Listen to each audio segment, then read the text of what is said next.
Hello बच्चों, कैसे हो आप। पार्ट फर्स्ट वीडियो में हमने त्रैमासिक परीक्षा 2022 का एमपी बोर्ड खालिस्तान, जोड़ी, विकल्प और एक शब्द में उत्तर, ये सब हल किए हैं उत्तर सहित। अब हम क्वेश्चन पार्ट सेकंड वीडियो में क्वेश्चन 6 का सवालों के हल करेंगे, जो आपको समझ में आ जाएंगे।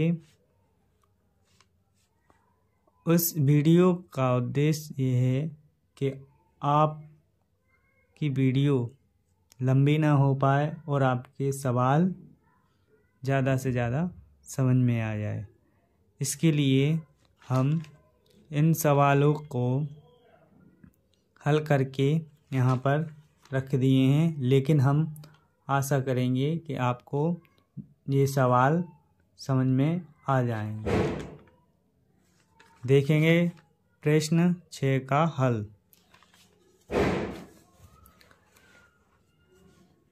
संख्या 156 को अभाज्य गुणनखंड के गुणनफल के रूप में व्यक्त कीजिए। जो मतलब इसको गुणनखंड के रूप में हल करना है, अभाज्य गुणनखंड। आपको पता होना चाहिए कि अभाज्य गुणनखंड पहले छोटी संख्या से भाग देते हैं। तो 2 से अपन ने भाग दिया 115, यानी कि 2 का भाग दिया 15 से ज़्यादा ना हो। 2 सत्ते 14, ठीक है, एक हाथ चल गया तो तो क्या हो गया 16, 2 अट्ठे 16। तो जो भागफल आता है वो नीचे लिख देते हैं। इसी तरीके से इसमें भी भाग देंगे 2 का 2 तिया 6, एक हासिल बची। जैसे इसमें देखेंगे 2 तिया 6, एक हासिल बची, मतलब एक घटाने पर इसके हासिल, मतलब यहाँ पर एक 18 उतारे, मतलब यहाँ पर 8 उतारेंगे तो क्या होगा 18। जैसे 2 तिया 6, 7 में 6 गया, 1 बचा, तो क्या हो गया 18। तो 2 नम 18, ठीक है। जो भागफल बचता है वो नीचे उतारते हैं, ठीक है, वही नीचे।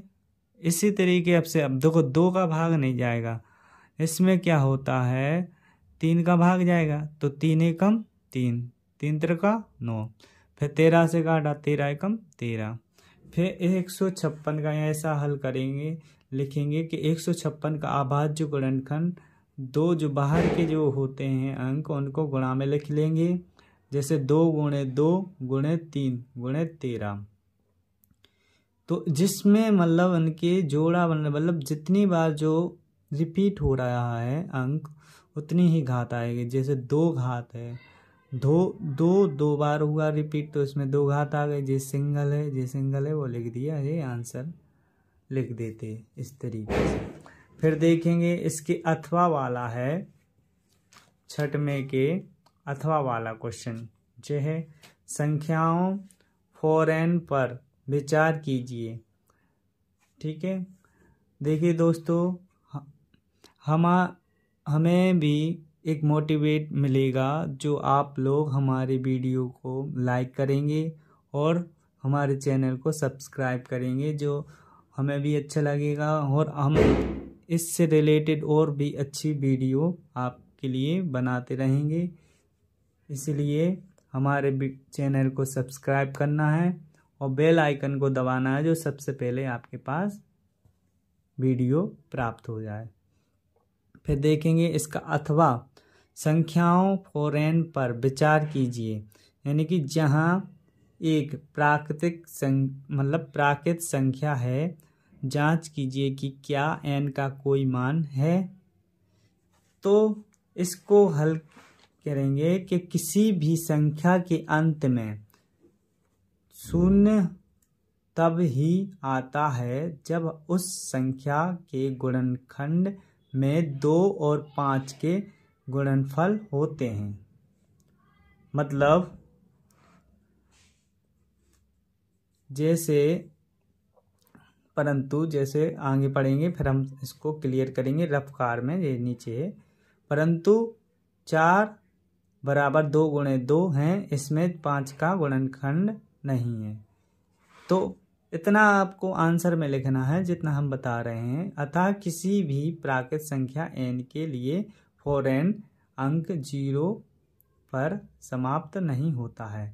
यानी कि इसको हम क्लियर करके बता रहे हैं रफ्कार में कि जो n बराबर मतलब प्राकृत संख्या 1 2 3 4 5 अनंत होती हैं। इसी तरीके से देखो इसमें n की घात का मतलब हुआ कि 2 प्राकृत संख्या 2 घात हुई 4 पे, यहाँ पे क्वेश्चन में है 4n, तो इसमें घात 2 करके देखा तो 4 चौके 16 हो रहा है। तो इसमें 16 में 0 तो आ नहीं रहा है। अगर 3 घात भी कर रहे हैं तो 4 मतलब 3 बार इसका गुणा कर रहे हैं तो 4 चौको 16 16 चौको 64, फिर भी 0 नहीं आ रहा है अंत में। वही इसमें करेंगे कि देखेंगे कि इसका अगर गुणनखंड में 2 और 5 का यूज नहीं हो रहा है तो यहाँ पे हमने भाषा में लिखा है कि 2 और 5 का गुणनखंड होते हैं इस जब शून्य अंत में आता है। तो इसीलिए देखेंगे अब एग्जाम्पल कि 10 में अगर 2 की घात कर रहे हैं तो 10 का 2 बार गुणा करेंगे तो इसका 0 आएगा ही दशांशों। और 20 का भी अगर घात 2 करते हैं तो 20 का 0 में गुणा करेंगे तो 0, 20 दूनी 40 यानी 400, इसमें भी 0। फिर इसीलिए हमने इसको रफ्कार के द्वारा आपका ये क्वेश्चन का आंसर समझाया है कि आपको जिसका मतलब घात होती है, घात जो 10 20 30 होता है उनमें 0 अंत में आता है, और जो अगर संख्या 4 5 हो उसमें उनका गुणनफल करने पर 0 अंत में नहीं आता है। फिर देखेंगे इसका 7वां क्वेश्चन पेपर का, त्रैमासिक पेपर का ये 7वां क्वेश्चन। ठीक है, इसको देखेंगे। HCF 306 657 बराबर 9 दिया है। जो अंक मतलब 2 अंक वाले हैं ना, LCM 306 और 657 ज्ञात कीजिए। यानी कि इसका हम जानते हैं हल कि संख्याओं का गुणनफल, आपने पढ़ा होगा जो संख्याओं का गुणनफल होता है जो बराबर LCM गुणे HCF के बराबर होता है। जैसे जो इसका गुणनफल अपन ने यहाँ पर लिखा, मतलब 306 दी गई संख्या और 657 दी गई है, उनका गुणनफल यहाँ पर लिख देंगे। और LCM और HCF यानी कि इसका HCF कितना दिया गया है 9, तो HCF की जगह अपन 9 लिख देंगे। इसका LCM ज्ञात करना है तो LCM को छोड़ देंगे, जो इसके गुणा में होगा इस साइड आएगा तो भाग में हो जाएगा। तो 9 का भाग दिया, 9 तिया 27, 3 घट बचा तो 3 इसमें आ गया तो 36 बन गया। तो 36 9 चौको 36 यानी 34 गुणे 657। फिर इसका क्या करेंगे गुणा, इसका अगर गुणा करते हैं तो ये आता है LCM। तो अगर इसका गुणा गुणनफलों का गुणा और इस LCM के जो हैं HCF का गुणा करेंगे तो यही दोनों साइड बराबर आएंगे। ठीक है, क्लियर है। फिर देखते हैं, अगर आपको सवाल समझ में नहीं आएगा तो आप कमेंट में भी पूछ सकते हैं। ठीक है, इसका हम जवाब देंगे। ठीक है, और अब देखते हैं उसका अथवा 7वें का व्याख्या कीजिए। देखेंगे कि व्याख्या कीजिए कि 7 गुणे 11 गुणे 13 प्लस 13 और 7 गुणे 6 गुणे 5 गुणे 4 गुणे 3 गुणे 2 गुणे 1 प्लस 5 भाज्य संख्याएं क्यों हैं। मतलब भाज्य संख्या क्यों है इसको सिद्ध करना है अपन को हल करके। ठीक है, तो देखेंगे एक जे वाला पक्ष इस पैटर्न में ले लिया, जे वाला पक्ष इस पैटर्न में ले लिया कि सवाल आपका बड़ा सा ना लगे। ठीक है, तो अपन ने जे लिया इस साइड, तो इसमें देखेंगे कि प्लस जहाँ पर मतलब दोनों जे वाला हिस्सा हो गया प्लस वाला और जे गुणा वाला हो गया। ठीक है, तो इसमें कॉमन क्या है 13 है, वो बाहर ले लेंगे। जो इसमें 13 है वो बाहर ले लिया, जो बचा है वो अपन कोष्टक में लिख देंगे। 13 चला गया तो 1 बचा। ठीक है, फिर क्या करेंगे, इनका गुणा 7 का गुणा 11 में 77 प्लस 1। ठीक है, फिर इसका जोड़ेंगे 78। ठीक है, ये 13 वही चलेगा। फिर 13 का गुणा 78 में करेंगे तो ये आएगा। ठीक है, जो एक भाज्य संख्या है। ठीक है, अपन ने सिद्ध कर दिया, क्योंकि भाज्य संख्या क्यों है आपने पढ़ा है कि भाज्य मतलब जो अभाज्य संख्या होती है उसी संख्या का भाग जाता है या 1 का भाग जाता है, लेकिन इसमें भाज्य संख्या क्यों है, क्योंकि ये 13 में भाग जा रहा और 78 का भाग, यानी उसी संख्या का नहीं और भी संख्याओं का भाग इसमें दे रहे हैं, तो भाज्य संख्या हुई। तो फिर देखेंगे दूसरा पैटर्न में जे वाला हिस्सा कि 7 गुणे 6 गुणे 5 गुणे 4 गुणे 3 गुणे 2 गुणे 1 प्लस 5। ठीक है, इनमें से कॉमन क्या है 5, वो बाहर ले लिया। ठीक है, जो बचा वो कोष्टक के अंदर लिख दिया, 5 बाहर चला गया प्लस कैसे, तो 1 बचा।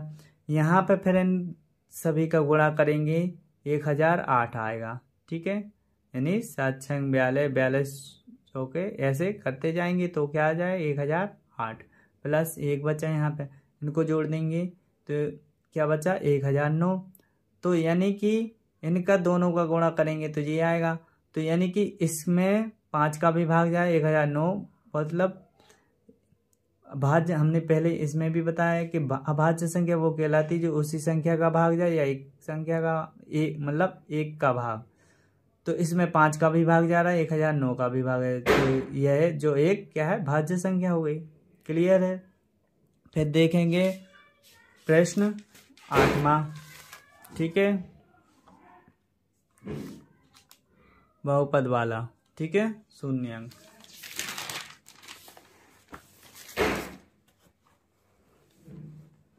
बहुपद x² - 3 के शून्यांक ज्ञात कीजिए। यानी कि जो दिया है जे वाला हिस्सा दिया है।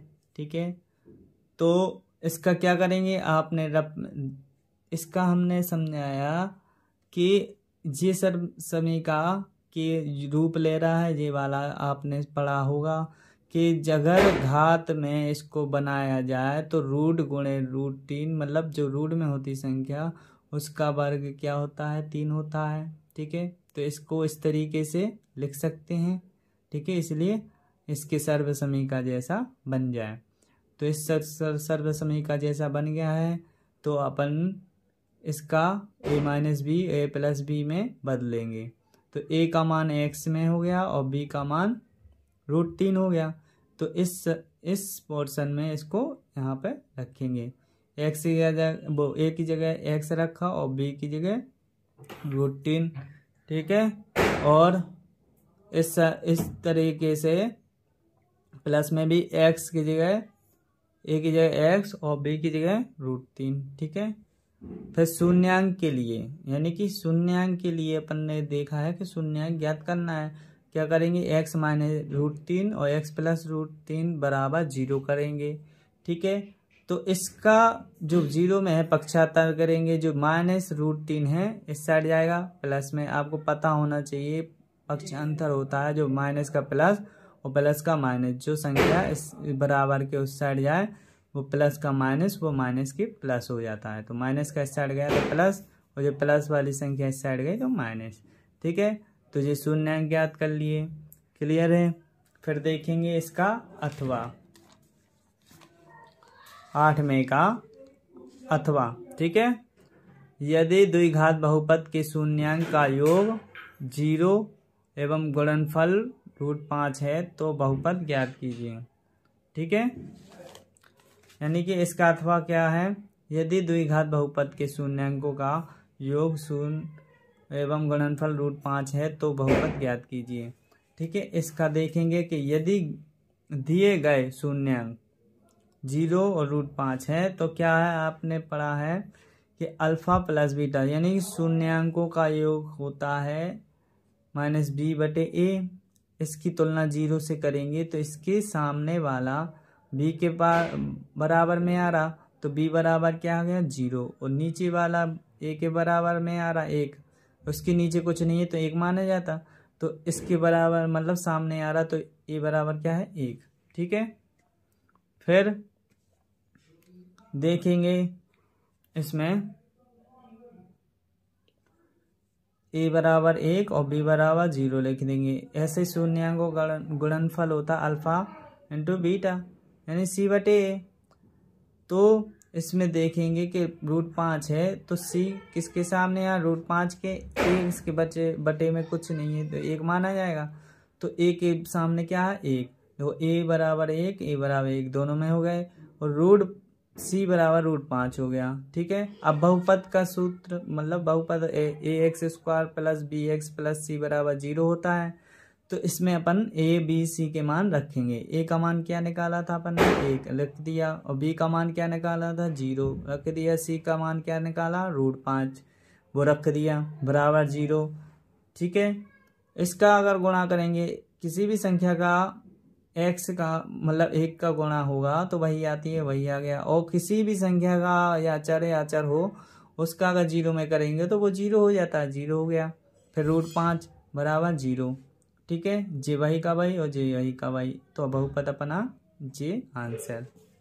ठीक है, इसलिए वीडियो लंबी ना हो जाए इसलिए हम सॉल्व करके आए हैं कि आपको जल्दी से जल्दी समझ में आया। ठीक है, और फिर देखेंगे 9वां बहुपद x² प्लस 4x प्लस 8 के शून्यांकों का गुणनफल ज्ञात कीजिए। ठीक है, यानी कि x² - 2x - 8 के शून्यांकों का गुणनफल ज्ञात कीजिए, जो दिया है। ठीक है, वो लिख दिया। फिर इसका क्या करेंगे, गुणनफल कैसे ज्ञात करते हैं, जैसे आगे वाली संख्या और पीछे वाली संख्या का क्या करते हैं गुणा, इसके आगे कुछ नहीं है। पहला स्टेप यही होता है गुणनफल का कि जो आगे है उसका पीछे वाले में गुणा करके देंगे कितना आ रहा, तो ये आगे क्या है कुछ नहीं है, 1 है तो 1 का गुणा 8 में हुआ तो 8 ही आएगा, वो भी माइनस चिन्ह देखना है, जो ऋण है चिन्ह वो आ गया। ठीक है, ऋण चिन्ह आ गया। ठीक है, तो इसमें देखेंगे माइनस के 8 आ गए, तो अगर इसका गुणनखंड कर रहा है 2 × 2 × 2, ठीक है, अगर गुणनखंड करेंगे तो इतने में आएगा। ठीक है, ऐसे गुणनखंड ठीक है आ रहा। ठीक है, तो जे -2 मतलब माइनस से में दर्शाएंगे क्योंकि -8 है। फिर इसका देखो जो भाग मतलब ऐसा गुणा करेंगे कि जो 8 बन जाए, तो 4 का इसका जे वाला ले ली 4 और जे बचा है तो 2, तो ऐसा जोड़ना है बीच वाले, या जोड़ने या घटाने पे क्या आना चाहिए बीच वाली संख्या, तो इसका जो बचा है तो वो अपन ने 4 दूनी 2 दूनी 4 कर दिया, जे बचा तो 2, तो यानी कि घटाएंगे, अगर जोड़ेंगे तो 6 हो जाएगा, लेकिन अपन घटाएंगे क्योंकि माइनस का है और ये प्लस का, घटाएंगे तो जब तो क्या आएगा माइनस के, तो और चिन्ह भी ध्यान देना कि माइनस का होना चाहिए क्योंकि माइनस का है बीच वाला, तो बड़ा अंक रखेंगे माइनस का और प्लस का रखेंगे छोटा अंक, तो जब तो बड़ी संख्या, जिस आपको पता होना चाहिए जो संख्या बड़ी होती है उसका चिन्ह जो हो वही आता है जोड़ने या घटाने पे। तो 4 में से 2 गया तो वही संख्या आई -2, क्योंकि बड़ी संख्या क्या है 4 है। ठीक है, जे आ गया, क्लियर है। तो आपने इसको तोड़ लिया, इसको अपन x के साथ लिख लेंगे। ठीक है, और जे वही संख्या लिख देते हैं और आगे वाली और पीछे वाली। ठीक है, फिर इसमें से जो कॉमन आ रहा है x है दोनों में कॉमन, वो बाहर ले लिया। ठीक है, बाहर ले लिया। फिर देखेंगे 4 बचा, इसमें से एक x से चला गया, घात 1 चली गई। ठीक है, फिर इसमें से 2 कॉमन है, देखो 2 इसमें आ गया, 2 चौके 8 आ गया। ठीक है, अब इनमें से दोनों में कॉमन क्या है, x - 4 है, वो ले लिया बाहर, x बचा और 2 बचा। ठीक है, अब शून्यांक के लिए क्या करेंगे, इसके बराबर 0 कर देंगे जो निकाले हैं अपने मान। ठीक है। तो इसके बराबर में 0, इसके बराबर 0। यहाँ पर क्या करेंगे, पक्षांतर। जो हमने बताया है कि जो इस साइड बराबर के इस साइड जाए तो जो प्लस का है या माइनस का है तो उस साइड जाएगा तो चिन्ह बदल जाता है। माइनस का है तो इस साइड गया प्लस हो गया, जो प्लस का है उस साइड गया तो माइनस का हो गया। तो क्या हो गया आंसर। ठीक है, बहुपद के शून्यांक ज्ञात कर लिए, गुणनफल। ठीक है, फिर यहाँ पे देखेंगे अथवा, 9वें का अथवा। ठीक है, अब 9वें का अथवा ये है क्वेश्चन, बहुपद x² प्लस 4x प्लस 8 के शून्यांक के गुणनफल ज्ञात कीजिए। ठीक है, यही है क्वेश्चन, ज्ञात किए k माइनस एक स्क्वायर का एक शून्याङ्कों का है जो तो k का मान ज्ञात कीजिए। ठीक है, देखेंगे माना x बराबर -3, क्योंकि शून्याङ्क में दिया गया है तो x बराबर -3 मान लेंगे, जो दिया है जे लिख दिया। ठीक है, इसके बराबर में 0 रख देंगे क्योंकि इसका शून्याङ्क के लिए है ना, k का मान के लिए। तो x की जगह क्या रखेंगे, -3। x जहाँ पे है वहाँ पे -3 रख देंगे, जे x वहाँ पे -3 रख दिया, जहाँ x है वहाँ पे -3, 1 का 1 लिख दिया बराबर 0। अपन दो इसमें देखेंगे कि घात 2 है तो इसका 2 बार गुणा करेंगे, 3 त्रिका 9। तो आपको चिन्हों का गुणा पता होना चाहिए, माइनस माइनस का चिन्ह हो तो क्या हो जाता है प्लस का, तो 9 आएगा प्लस का। इसमें माइनस प्लस का हो रहा गुणा तो माइनस का 3 के, यानी कि जो अलग चिन्हों का गुणा होता है वो माइनस आता है। ठीक है, पता होना चाहिए, ये प्लस का 1।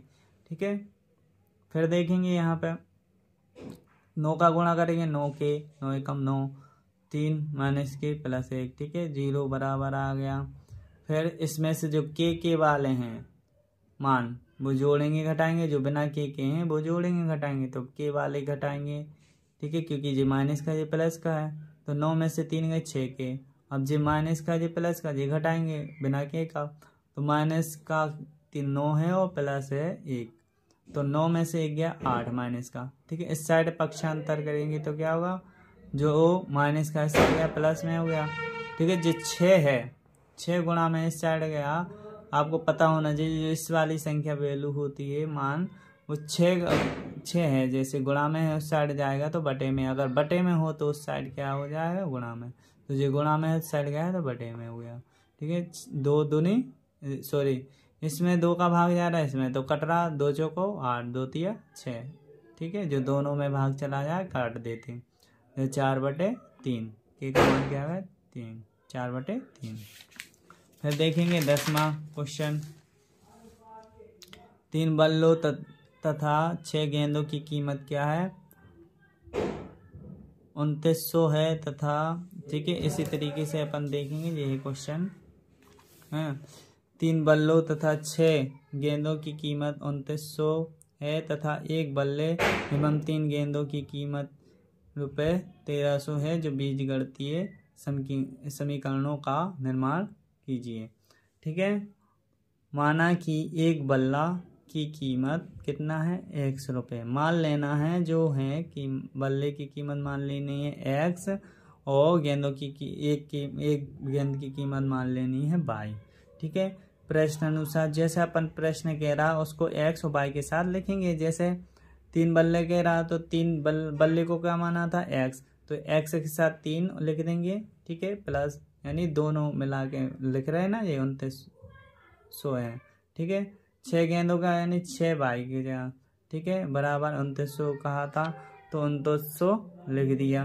ठीक है, बराबर समीकरण नंबर 1 मान लिया, क्योंकि जे इसमें क्या है समीकरणों का निर्माण कीजिए। अगर x और y का मान कहते तो इसके आगे हल भी कर लेते। ठीक है, विलोपन विधि या प्रतिस्थापन विधि से भी हल कर सकते थे x और y की वैल्यू मानने, लेकिन समीकरण के लिए बस कह रहा तो अपन समीकरण बनाएंगे खाली और आंसर लिख देंगे। द्वितीय समीकरण में मतलब इसका आगे क्या कह रहा है, 3 गेंदों यानी कि 1 बल्ले एवं 3 गेंदों, यानी 1 बल्ला यानी 1 तो लिखेंगे नहीं, 1 के साथ x। ठीक है, प्लस 3 गेंदों को। ठीक है, 3 बाई बराबर 1300, टोटल कीमत क्या हो रहा 1300, तो इनके क्या समीकरण बनाना था तो आंसर क्लियर है। ठीक है। फिर देखेंगे अथवा वाला। अथवा वाला है इसके 9 में का अथवा वाला, 10 में का अथवा वाला कि दो चरों वाले, ठीक है, ये है ना, दो चरों वाले रैखिक समीकरण युग्म का एक उदाहरण लिखिए जिसके द्वारा निरूपित रेखाएं समांतर रेखाएं हो। ठीक है, जैसे ऐसे मतलब दो चरों वाले रैखिक समीकरण युग्म का एक उदाहरण लिखिए जिसके द्वारा निरूपित रेखाएं समांतर रेखाएं हो। तो अपन की कंडीशन इसमें पढ़ना है कि a1x b1y प्लस c1y बराबर 0 और ठीक है a2x plus b2y plus c2 बराबर 0। ठीक है, एक रैखिक युग्म समीकरण को प्रदर्शित करते हैं। ठीक है, कंडीशन इसमें समांतर रेखा हो तो उसको कैसे दर्शाएंगे, जैसे एक समांतर होता है, एक संपाती होता है। ठीक है, ऐसे प्रतिच्छेद वाली रेखाएं होती है। ये कंडीशन आपको बुक में मिल जाएंगी, लेकिन हम इसका अलग से हम टॉपिक पढ़ाएंगे जो कोर्स का 10th का रहेगा। ठीक है, इसलिए 10th का कोर्स का भी हम डिटेल में वीडियो डालेंगे जो प्रश्नावली बाय प्रश्नावली होगी। ठीक है, उसमें 1-2 सवाल समझाएंगे, वो भी क्लियर। ठीक है, इसलिए हमने वीडियो बड़ी ना हो इसलिए इसको हम हल करके लाए हैं कि आपका त्रिमासिक का पेपर है जो ज़्यादा से ज़्यादा सॉल्व हो जाए और वीडियो में कवर हो जाए क्वेश्चन। ठीक है, A1 A2 B1 B2 बराबर नहीं होता है C1 C2 के, कोई हल नहीं है। जिस कोई हल नहीं है बोलते इस कंडीशन को, और जिसके द्वारा निरूपित रेखाएं क्या कहलाती हैं, समांतर भी कहलाती हैं। ठीक है, इसलिए वीडियो तीसरा पार्ट बनाएंगे जो आपको मिलेगा। ठीक है, आगे का संपूर्ण हल में। ठीक है, देखेंगे।